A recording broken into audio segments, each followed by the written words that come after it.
నమస్తే రమ్ గారు. నమస్తే జయ. రమ్ గారు, కొన్ని డిఫికల్ట్ క్వశ్చన్స్ మీ దగ్గర అడుగుతాను. ఇప్పుడు వాళ్ళు నన్ను తిట్టొద్దే, ముందుగానే చెప్తున్నాను. కొంతమంది అంటే మన మామ్ వీడియోస్లో కాదనుకుంటాను, నేను లైఫ్ కూడా మనం చేస్తాం కదా, కొన్ని చోట్ల కొన్ని కామెంట్స్ వచ్చినాయి అనమాట. గుడ్ వైఫ్గా ఉండాలంటే ఎలా ఉండాలి, హౌస్ వైఫ్గా, గుడ్ హస్బెండ్ అంటే ఏంటి, ఈ రెండింటికి క్వాలిటీస్, ఎవరు గుడ్ వైఫ్, ఎవరు గుడ్ హస్బెండ్, మనం ఎలా తెలుసుకోవాలి? సో క్వశ్చన్స్ చూడగానే రమ్మగారు కనిపించారు నాకు. నన్ను కూడా కొంతమంది అలా అడుగుతుంటారు. అడుగుతారు అంటే తెలివిగా ఉండాలంటే ఏం చేయాలి, ఎలా చేయాలి, పొదుపు చేయటం గురించి చెప్పండి. అలాంటి కొన్ని మెసేజ్లు వస్తాయి నాకు. ఫోన్లు చేసేవాళ్ళు కొద్ది మందికి నేను దొరికేస్తాను కదా. దొరికిన వాళ్ళు మా అత్తగారితో సమస్య, లేదా మా హస్బెండ్తో సమస్య, లేదా పిల్లలతో ఇట్లా ఉంది, వీళ్ళని హ్యాండిల్ చేయలేకపోతున్నాము, వీళ్ళతో ఇలా ఉండలేకపోతున్నాము, ఏం చేయాలి, ఏదైనా మీరు ఒక వీడియో చేయండి దాని మీద. నేను అనుకుంటాను, గుడ్ అంటే ఎప్పుడు మన దగ్గర ఉన్నది మనకి గుడ్గా తోచదు. లోక సహజంగా మనది చాలా బాగుందని అనుకో, మనం ఎదుర్కొంటే వాళ్ళది చాలా బాగున్నట్టు తోస్తూ ఉంటుంది. ఇప్పుడు మన హస్బెండ్ ఒక ఇంట్లో రెండు జంటల గురించి మాట్లాడతాం.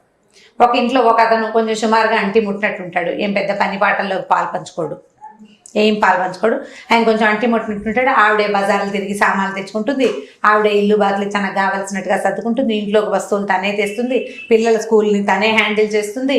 ఆయన డబ్బులు ఇస్తాడు కానీ పెద్దగా కల్పించుకోడు, అంటి ముట్టినట్టు ఉంటాడు. ఎదురింట్లో ఒక అతను, భార్యాభర్తలు, అతను చాలా పని చేస్తాడు, భార్యకి చక్కగా డ్రెస్సులు గిస్సులు సెలెక్ట్ చేసేస్తాడు, బజార్లు తీసుకెళ్తాడు, స్కూల్కి భార్యతో కలిసి పిల్లలు స్కూల్కి వెళ్ళి అతను కూడా మాట్లాడతాడు. వాళ్ళిద్దరూ చాలా ఫాయిదాగా కలిసి ఉన్నట్టుగా జనరల్గా తెలుస్తూ ఉంటుంది. ఇప్పుడు వీళ్ళిద్దరు అమ్మాయిలిద్దరూ మాట్లాడుకున్నారు అనుకోండి, మీరు ప్రతి ఆడపిల్ల, ప్రతి స్త్రీ ఈ రెండు క్యారెక్టర్లలో ఎవరిని చూసుకుంటారో చూసుకోండి. ఈ హస్బెండ్ సహాయం చేయకుండా ఉన్న అమ్మాయికేమో ఎదురుగుండా ఇంటి వాళ్ళు బాగున్నారని తోస్తుంది. ఎందుకంటే తనకు ఒంట్లో బాగుండకపోయినా, తనకి విసుగ్గా ఉన్నా, తను ఏ పీరియడ్స్లోనో చికాకులోనో ఉన్నా ఈ హస్బెండ్ ఏ పని చేయడు, ఏ సహాయము చేయడు. డబ్బు పనిస్తే సరిపోయిందా, డబ్బులు ఇస్తే సరిపోతుందా? చాలదు కదా. ఓ ఫ్రెండ్లీగా ఉండడు, అంటి ముట్టనట్టు ఉంటాడు, అన్ని చావులు నేనే చావాలి, అన్ని పనులు నేనే చేయాలా అని ఈ అమ్మాయికి అనిపిస్తుంది. పని చేసే అమ్మాయికి, భర్తతో కలిసి ఉండే అమ్మాయికి, నా బతుక్కి ప్రైవసీ లేదు, ఎప్పుడు ఇతను నాతోటే ఉంటాడు హాయిగా. వాళ్ళ ఆయన అయితే ఆ అమ్మాయిని ఇప్పుడు భార్య భర్త ఇద్దరు షాప్కి వెళ్తారు, ఈ అమ్మాయికి గ్రీన్ ఇష్టం, ఈ అమ్మాయికి లీఫ్ గ్రీన్ ఇష్టం, అతనికి ఆలివ్ గ్రీన్ నచ్చింది. ఆ లీఫ్ గ్రీన్ మీద మనసున్న భర్త కోసం చచ్చినట్టు ఆలివ్ గ్రీన్ తీసుకోవాల్సి వస్తుంది. నా ఛాయిస్ లేదు, ఎప్పుడు వీడిదే ఛాయిస్ అనిపిస్తుంది. బయటికి చెప్పకపోయినా ఈ భావాలు ఉంటాయి లోపల. లోక సహజంగా మన దగ్గరున్న వస్తువు మనని సాటిస్ఫై చెయ్యదు. మనుషులు కూడా అంతే. నేను వస్తువు అంటే భర్తలు వస్తువులా అని మీరంతా ధ్వజం ఎత్తితే నేను చెప్పలేనమ్మా.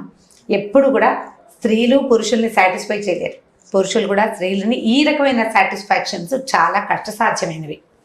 ఇప్పుడు మన దగ్గర ఉన్న దాంతో మనం సాటిస్ఫై అవ్వటం ఎట్లా, లేదా బెటర్ చేసుకోవటం ఎట్లా? ఓకే, ఇప్పుడు good house wife, good husband గురించి చెప్తున్నాం. క్వాలిటీస్ ఏం లేదు జయ. ఈ రోజుల్లో, పాతకాలపు రోజులు వేరు. పాతకాలంలో ఇల్లు బాగా చక్కదిద్దుకునేది ఆడది, సరైన స్త్రీ కింద. చక్కదిద్దుకునే అమ్మాయి మంచి సరైన స్త్రీ కింద. అక్కడి నుంచి చక్కగా బాగా సంపాదించి భార్యని పిల్లల్ని సంతోష పెట్టేవాడు సరైన హస్బెండ్ గా చెప్పుకునేవాళ్ళు. బయట ప్రపంచం చెప్పుకోవటమే. ఇప్పుడు వాళ్ళకి ఎన్ని డిఫరెన్సెస్ ఉన్నాయి, వాళ్ళు ఎంత బాధపడుతున్నారు ఒకళ్ళతో ఒకళ్ళు అనేది వాళ్ళకే తెలుస్తుంది కానీ ఇతరులకి తెలియదు, ఇంకొకళ్ళకి తెలిసే అవకాశం లేదు, వాళ్ళై నోరు విడిచి చెప్పుకుంటే తప్ప.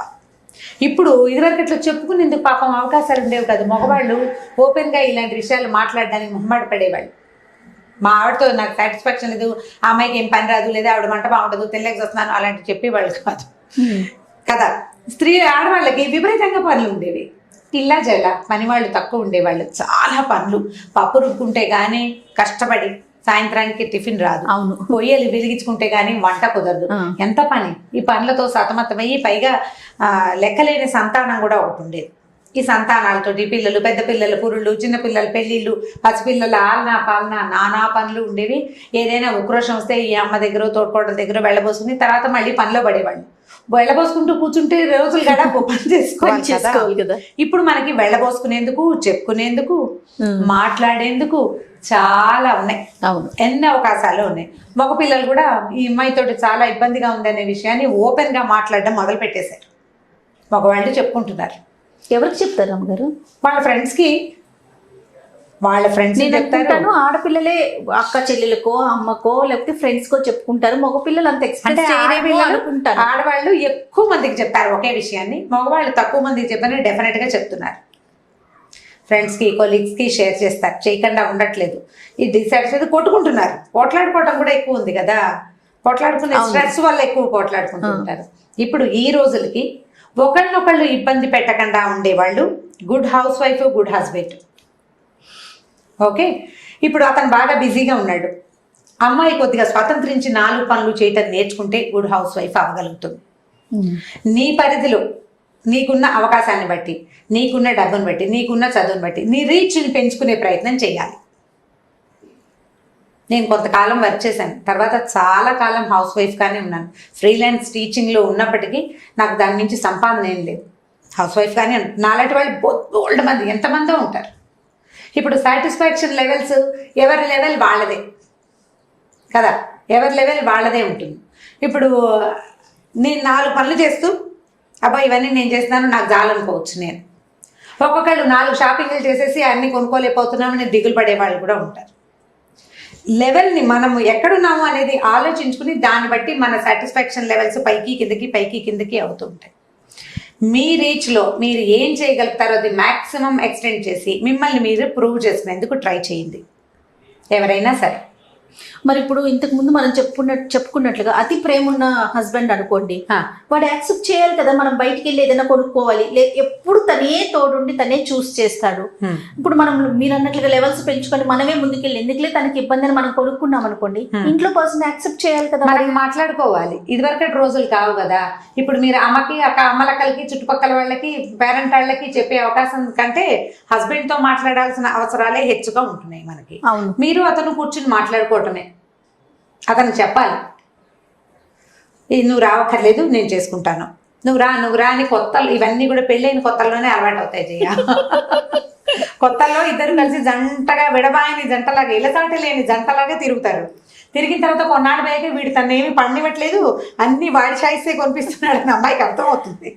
అప్పుడు వదిలించుకోలేకపోతుంది, వదిలించుకోలేదు. అందుకని కొంచెం మొదటి నుంచి ఏమనాలంటే స్పేస్, ఎవరి స్పేస్ వాళ్ళు తీసుకోవడం నేర్చుకోవాలి, మెయింటైన్ చేయాలి. ఆడవాళ్ళు మగవాళ్ళు కూడా వ్యాలిడ్ పాయింట్. ఇద్దరు ఎవరి స్పేస్ వాళ్ళకి ఉంచుకోవాలి. ఆ అమ్మాయి ఫ్రెండ్స్, ఆ అమ్మాయి సర్కిల్, ఆ అమ్మాయి షాపింగ్, అమ్మాయి పేరెంట్స్ ఒకటి, అబ్బాయి సర్కిల్ అబ్బాయి ఫ్రెండ్స్ అది కామన్ ఫ్రెండ్స్ కామన్ సర్కిల్ ఇది కూడా ఒకటి. ఈ పర్సనల్ స్పేస్ ని కొంత ఉంచుకోవటం ఇది అందరికీ కుదురుతుందంటే ఇప్పుడు మీ మధ్య మనం చేసిన చాలా వీడియోలు మీరు జనరలైజ్డ్ గా చెప్తున్నారు అందరి విషయంలో ఇలా కుదరదు అంటే అందరికీ కుదురుతుందని చెప్పలేము. ఇప్పుడు మా ఇంటి పరిస్థితి వేరు, మీ ఇంటి పరిస్థితి వేరు కదా. పరిస్థితిని బట్టి, మన పరిస్థితిని బట్టి. ఇప్పుడు ఇది నలుగురికి పాయింట్ చాలా అద్భుతంగా నచ్చింది అనుకో, ఇద్దరు అపోజ్ చేస్తారు, అదేంటి అలా చెప్పారు అని. అలా ఎలా కుదురుతుంది? ఎవరి జీవితం వాళ్ళది కదా. ఎవరి జీవితం వాళ్ళదంటే మనం ఏం చేస్తాం? ఏదైనా జనరలైజ్ చేసి మాట్లాడగలుగుతాం కానీ వ్యక్తిగతంగా ఫలానా వాళ్ళ ఇంట్లో ఇది అని మాట్లాడుకోలేము. ఇప్పుడు ఫలానా వాళ్ళకి చెప్పిన సొల్యూషన్ ఇంకో ఫలానాకి కుదరకపోవచ్చు. నాకు కుదరని సొల్యూషన్, నేను సాల్వ్ చేసుకోలేని సమస్య నీకు సాల్వ్ అవ్వచ్చు, అదే సొల్యూషన్ కదా. సో ఇప్పుడు ఏంటంటే ఇది కప్పులో టీ పోసినంత సింపుల్ కాదు కదా. ఇప్పుడు అదే కప్ప సంగతే తీసుకుందాం. నేను నీ కప్పు కుడి చేత్తో అందిస్తాను, నువ్వు ఎడం చేత్తో అందుకోవచ్చు. నీకు కప్పే నచ్చదు, కొంతమంది ఇలా హ్యాండిల్ పట్టుకుని తాగుతారు, కొంతమంది ఒట్టి కప్పు పట్టుకుని తాగుతారు. హ్యాండిల్ లేకపోయినా పర్వాలేదు, సాసర్ లేకపోతే కుదరదు ఒక్కొక్కళ్ళకి. మన మనస్తత్వాలను బట్టి అంతే కదా. అంతే. పర్సనల్ స్పేస్లు ఎవరిది వాళ్ళకి ఉంచుకోవటం, రెండు వాళ్ళకి కూడా పర్సనల్ స్పేస్ ఉంటుందని ఇంగిత జ్ఞానాన్ని కలిగి ఉండటం తప్పకుండా. ఇద్దరు అందుకే కదా ఇద్దరికీ చెప్తున్నాం. నీకెట్లా కావాలో, నీకెలా, నీ సొంతది, నా ఛాయిస్, నా ఇష్టం, చిన్నప్పటి నుంచి నేను నా రకంగా నేను ఉన్నాను అని నువ్వెలా అనుకుంటావో నీ పక్కనున్న ఆడది కానీ మగవాడు కానీ సేమ్ డిటో అలాగే మనలాగానే చీము నొత్తరు మామూలుగా ఉన్నవాడే అనేది మనం గమనించుకొని ఉండాలి. అప్పుడు పెద్దగా కొట్టుకో. అప్పుడు అతను గుడ్ హస్బెండ్ అవ్వడానికి కొంత ట్రై చేస్తాడు, మీరు కూడా గుడ్ వైఫ్గా ఉండడానికి కొంత అవకాశం వస్తుంది. కానీ పెళ్ళైన కొత్తలో రమ్మగారు ఈ పర్సనల్ స్పేస్ అనేది ఉంచుకోరు. మొత్తం చిన్నప్పటి నుంచి జరిగిన ప్రతిదీ తోడి వాళ్ళ ముందు పెట్టేస్తారు ఇటు కానీ అంటే కానీ అదేమైందంటే చిన్న ఇష్యూ వచ్చినప్పుడు అవే బెడ్స్ పెద్ద పెద్ద బాణాలు అయిపోతాయి. నువ్వు నీ ఫ్రెండ్ గురించి అలా చెప్పావు కదా, లేదా మీ అక్క గురించి ఇలా చెప్పావు కదా, మీ చెల్లి గురించి అలా చెప్పావు కదా, అవే గొడవకి కారణం అవుతాయి. ఆ స్పేస్ మెయింటైన్ చేయరు. ఇప్పుడు ఇంకొకటి చెప్దాం ఈ సందర్భంలో. మైలవరపు శ్రీనివాసరావు గారిని మనం ఒక ఇంటర్వ్యూ చేసాం. అప్పుడు నేను ఆయన అడిగాను, విభీషణుడు ఇంటి గుట్టు చెప్పాడు కదా లంక గుట్టు అంటే, ఎవరు చెప్పారమ్మా మీకు? విభీషణుడు చెప్పలేదు, శూర్పణఖ చెప్పిందని చెప్పి. వాల్మీకి రామాయణంలో శూర్పణఖే ఫలానాది మా ఇల్లు, మా పెద్దన్నయ్య అలాంటి వాడు, మా చిన్నన్నయ్య ఇలాంటి వాడు, మా ఇంట్లో ఒక ధర్మపరుడు ఉన్నాడని క్లియర్గా లంకలో ఉన్న ధర్మపరుడు ఎవడు, దుర్మార్గులు ఎవరు అని ఆవిడే స్పష్టంగా రాముల వారికి చెప్పింది. పూసగుచ్చినట్టు చెప్పేసింది. ఈ ఆడపిల్లలకి మగపిల్లలకి ఇప్పుడు మీ ఇద్దరు వైఫ్ అండ్ హస్బెండ్ కొత్తగా కలిసి ఉన్నారు, మిగిలిన వ్యవహారాలు ఎందుకు మాట్లాడతారు? రంజాన్ నాకు 10 years అయిపోయింది పెళ్ళి. పోనీ నీ సంగతి కాదు, జనరల్ గా ఓ భార్య భర్త నీ సంగతి చెప్పు. నీ ఇష్టాలు, నీ ఇష్టాలు, నువ్వు చూసిన ప్లేసెస్, నీకు నచ్చేది కాదు, నీకు తెలిసింది కాకుండా మా అక్కయ్య, మా అన్నయ్య, మా బావ, మా ఇది, మా అది, మా ఫ్రెండ్స్. ఇప్పుడు వాళ్ళెవరి లైఫ్స్, వాళ్ళతోటి నీకున్న ఇంటరాక్షన్, వాళ్ళతోటి నీకున్న ర్యాపను, లేదా వాళ్ళతో నీకున్న ప్రాబ్లమ్స్ నువ్వు ఎందుకు ఈ కొత్తగా పరిచయం వాడికి చేసేస్తావు? ముందు మీ ఇద్దరు ఒకళ్ళొకళ్ళ గురించి తెలుసుకోండి. అది మానేసి నీ చుట్టూతో ఉన్న ప్రపంచాన్ని నువ్వు ఇతనికి పరిచయం చేయాలి. పోనీ అతను కూడా తన చుట్టూతో ఉన్న ప్రపంచాన్ని దీనికి పరిచయం చేస్తాడు. పాజిటివ్ గా పరిచయం చేస్తే వెళ్ళను, వాళ్ళు ఉన్న నెగిటివ్ షేడ్స్ కూడా చెప్పేస్తారు. చాలా మందికి ఈ ప్రాబ్లం ఉంటుంది. అవునండి. ఇప్పుడు ఫ్రెండ్ గురించి ఏదో చెప్తారు, చిన్నపిల్లల జోకుల్లో కనపడతాయి. తండ్రి ఆఫీస్ నుంచి ఇంటికి వచ్చి తెగ తిట్టిపోస్తాడు ఆఫీసర్ని, తెగ తిట్టిపోస్తాడు. 10 రోజుల తర్వాత ఆఫీసర్ గారు ఇంట్లోకి వచ్చాక ఈ నాన్న లోపల పడుకున్నాడు. మీరు ఎవరండి అని అడిగాడు పిల్లాడు వచ్చిన. నేను మీ నాన్న ఆఫీసర్ అని చెప్పాడు ఆయన. మీ నాన్న వాళ్ళ ఆఫీస్లో పెద్ద ఆఫీసర్ని, మీ నాన్నని పిలువంటే, నాన్న మీ ఆఫీస్లో దొంగతచ్చినాడు ఉన్నాడని చెప్పావు కదా, ఆయన వచ్చాడు. ఇప్పుడు ఎలా అయింది గలభా అల్లరి? ఆఫీసర్ ముందు వీడు ఏం చేయాలి? యువతల వాడు నోరు మూసేయాలి. నువ్వు ఈ మాటలు అందించకుండా ఉంటే అవదు కదా. కాబట్టి తెలివిగా ప్రవర్తించండి. మీ స్పేస్ మీరు ఉంచుకోవాలంటే ఇది కొంత అవసరం. అక్కడి నుంచి మనం ఇదివరకు మాట్లాడాం దీని మీదే. ఒకళ్ళతో ఒకళ్ళు చాలా టైం స్పెండ్ చేయాలనే ధోరణి, నాతో బాగా స్పెండ్ చేయాలి, నాతో అన్ని విషయాలు చెప్పాలి, వీడి సంపాదన, వాడి ఇది, వాడి అదే, అవన్నీ నాకు తెలియాల్సిందే అని అనుకోవద్దు. స్లోగా తెలుసుకోండి. మీరు కూడా స్లోగా తెలియచేయండి. కొంత కంఫర్ట్ మీ ఇద్దరికి బాగా ఒకరికొకరు అలవాటు అయ్యాకే సొంత విషయాల్ని ఓపెన్ చేయటం తెలుసుకోండి. ప్లాన్డ్గా ఉండాలి. ఇదివరకటి పరిస్థితి కాదు జయ. ఇదివరకట్లాగా పెళ్లి చేసుకుంటే ఇక వీడే ఆ మగవాడే ఆ స్త్రీకి జీవితం, ఇక పుట్టిల్ లేదు, ఏమీ లేదు, ఆ వాడితో పడి ఉండటమే, అది తప్పిస్తే ఇంకో దిక్కు లేదు. పాతకాలం రోజులు కదా. ఇప్పుడు అట్లా కాదు. వీళ్ళు ఇద్దరు మనుషులు ఒక చోట కలిసి ఉండటానికి కలుస్తున్నారు. ఒకళ్ళతో ఒకళ్ళు కలిసి ఈ సంసార రథాన్ని ముందుకు తీసుకెళ్ళాలి. మన ఇద్దరం సమానంగా వెళ్ళాలంటే వాడు ఎక్కువ కాకూడదు, నువ్వు తక్కువ కాకూడదు, లేదా ఈవెన్ పెంచేసి మగవాడు దిగిపోకూడదు, సమానంగా పోవాలి. ఇప్పుడు నీ ఆఫీస్లో ఒక కొలీగు, వాళ్ళతోటి ఎలా మెయింటైన్ చేస్తావు? మొదటి రోజునే మా అమ్మ నాన్న అని చెప్పేస్తావా నువ్వు? స్లోగా వెళ్ళవు. సేమ్ డిట్టో అదే పద్ధతిని మీరు ఫ్యామిలీస్లో కూడా ప్రాక్టీస్ చేయండి. ఇప్పుడు ఎలా ఉంటుందంటే, ఇదేంటి ఇలా చెప్తున్నారు అనిపిస్తుంది. దాగుడు మూతలు ఉండకూడదు కదా అని కామెంట్ చేస్తారు మనకి. దాగుడు మూతలు ఉండకూడదు. జీవితాంతం నువ్వు ఇతనితో కలిసి, నేను ఇతనితో కలిసి ఉండాలి కదా, ఇతనితో కలిసి ఉండాలి కదా అంటే ఏదైనా గొడవ రాగానే వీడు మా అమ్మా నాన్న, నేను అమ్మా నాన్న వదిలేసి వీడి దగ్గరికి వచ్చాను, వీడు నన్ను నానా మాటలు అన్నాడని అనిపించదు మీకు? జీవితాంతం వీడితో కలిసి ఉండాలి, వీడు ఏమన్నా పడదాం అనిపిస్తుందా? అనిపించట్లేదు కదా. అనిపించట్లా. మన ఇద్దరం సమానం, నువ్వు నేను సమానం, ఆడ మగ సమానం, మన ఇద్దరం కలిసి ఫ్యామిలీని ముందుకు లీడ్ చేయాలి అని మనం భావిస్తున్నప్పుడు నీ స్పేస్ నువ్వు, అతని స్పేస్ అతను ఖచ్చితంగా ఉంచుకోవాలి ప్లాన్డ్గా. ఓ పెళ్ళై ఆల్రెడీ మీ పెళ్ళై 10 ఏళ్ళు అయిపోయింది, ఒకళ్ళు 10 ఏళ్ళు అయిపోయింది. ఇప్పుడు కూడా మీకు కొంత అనుభవం ఏదో నడుస్తూ ఉంటుంది. అతను ఏదైతే మీ అమ్మలాగా మీ నాన్నలాగా అంటాడు. ఒకరోజు కూర్చోబెట్టి క్లియర్గా మాట్లాడాడు. 10 సంవత్సరాలు అయింది, ఇంకా ఇప్పుడు కూడా నువ్వు ఈ ధోరణిలో ప్రవర్తిస్తే ఇది కుదరదు. పిల్లలు నేర్చుకుంటారు ఇది, కాబట్టి ఈ పందా చేయొద్దు. ఓపెన్గా పిల్లల ముందు చేయకూడదు, వేరే వాళ్ళ ముందు ఈ రకంగా చిన్నబుచ్చొద్దు నన్ను. వాడు ఒప్పుకోడు, వాళ్ళు కొడతారు, వాళ్ళు తిడతారు, వాళ్ళు అందరూ చెయ్యరు, కొంతమంది వినొచ్చు. మీరు ట్రై చేసి చూడండి. అందరూ ఒప్పుకోరు, నేను చెప్తాను, నేను కూడా ఒప్పుకుంటాను ఆ మాట. అందరూ ఒప్పుకోరు, అసలు ఆ మాట వినడానికి కూడా ఇష్టపడరు. ఇష్టపడకపోతే మీరు కూడా ఇష్టపడకండి. సోషల్ బాయ్కాట్ చేయడం ప్రాక్టీస్ చేయండి. కామ్గా ఉండండి, నిశ్శబ్దంగా ఉండండి, పోట్లాడద్దు. ఎస్ కామ్గా ఉండండి, తగ్గినట్టు ఉండండి, తగ్గద్దు, తగ్గినట్టు ఉండండి. కొంత ట్రై చేస్తే మెల్లిగా కొంతమంది మీదైనా మనం అదుపుని సాధించగలుగుతాం, ఎంతో కొంత.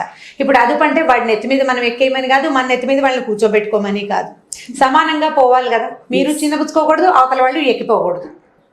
ఇప్పుడు ఈ 2 రకాలుగా చేయాలంటే నేనే కరెక్టు అనే భావన కనుక మీ దగ్గర ఉంటే దాన్ని తగ్గించుకోండి. ఆడైనా మొగైనా ఎప్పుడు ఏ మనిషి పర్ఫెక్ట్ కాదు, మనుషులు పర్ఫెక్ట్గా ఉండరు. మనిషి అంటేనే పర్ఫెక్ట్గా లేకపోవటం నిజంగా. అవును రమ్మ గారు. ఎందుకంటే భగవంతుడు కన్ను ముక్కు సేమ్ ఈక్వేషన్తో అందరికీ తయారు చేస్తాడా? చేయడు కదా.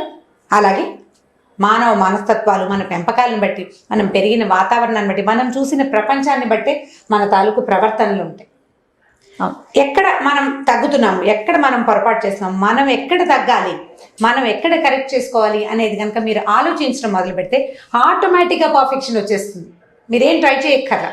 పర్ఫెక్ట్ అవ్వడానికి మీరు చక్కగా రోజు పొద్దున్నే స్నానం చేసేసి ఎప్పుడు మంచి చీర కట్టుకుని సినిమాలలాగా సాయంకాలం అయ్యేసరికి ఫ్రెష్గా ఇల్లు నుంచి, ఫ్రెష్గా పిల్లల నుంచి అవన్నీ చేయలేకపోతాం. మనసుని ఫ్రెష్ చేసుకోండి. నాది పొరపాటేమో, నాదే తప్పేమో, ఒకవేళ నేనే ఈసారికి తగ్గితే ఎలా ఉంటుందో చూద్దాం అని ప్రాక్టీస్ కనుక స్త్రీ కానీ పురుషుడు కానీ ఫస్ట్ మన వైపు నుంచి ఆలోచించాలి. మన వైపు మన తప్పు ఎంత ఉంది ఎస్. ఈ గొడవలో? చాలా మంది ప్రాబ్లం ఏంటంటే మేము చాలా కరెక్ట్, మా అమ్మ మమ్మల్ని అలా పెంచింది అంటుంటారు. అమ్మలు పెంచేస్తున్నారా? ఇప్పుడు ఏం పెంచడం లేదు, ప్రపంచం మనని పెంచుతుంది. మన ఐడియాలజీ అంతా ప్రపంచం నుంచి వస్తుంది. అమ్మలు పెంపకాలు ఏం లేవు, ఎవ్వరూ పర్ఫెక్ట్ కాదు. నేను చాలా పర్ఫెక్ట్ అనుకుంటే అది సమస్య అవుతుంది, అది జబ్బు కింద పరిణమిస్తుంది. ఎస్. నేను చాలా పర్ఫెక్ట్ అనుకున్నామంటే అదేదో కాంప్లెక్స్, దాన్ని తీయాల్సిందే. కాబట్టి ఈ ఆలోచన దృక్పథంతో కనుక వెళ్తే మీరు పర్ఫెక్ట్ హ్యూమన్ బీయింగ్ అవుతారు. మొదట ఆటోమేటిక్గా మీరు వైఫ్ అవ్వచ్చు, పర్ఫెక్ట్ హస్బెండ్ అవ్వచ్చు. మొదట మనుషులుగా ప్రూవ్ అవ్వడానికి ట్రై చేయండి, అంతే. థ్యాంక్ యూ సో మచ్ రమ్మ గారు. థ్యాంక్ యూ అండి. Okay, నాకు ఈ టోటల్ వీడియోలో మీరు ఒక మాట చెప్పారు చూసారా, పర్సనల్ స్పేస్ అనేది మెయింటైన్ చేయమని. చాలా బాగుందండి, గుడ్ వర్డ్ అనమాట. సో ప్రతి ఒక్కరు అది ఫాలో అవుతారు. ఎంతమందికి నచ్చుతుందో చూద్దాం. అది ఎస్, కామెంట్స్ తెలిసిపోతాయి మనకి. అదే. ఓకే రమ్మ గారు, ఇంకొక స్టోరీతో కలుద్దాం. తప్పకుండా చేయండి. ఇక ఈ వీడియో కనుక మీకు నచ్చినట్లయితే లైక్ చేయండి, షేర్ చేయండి. మరిన్ని వీడియోస్ కోసం మా ఛానల్ని సబ్స్క్రైబ్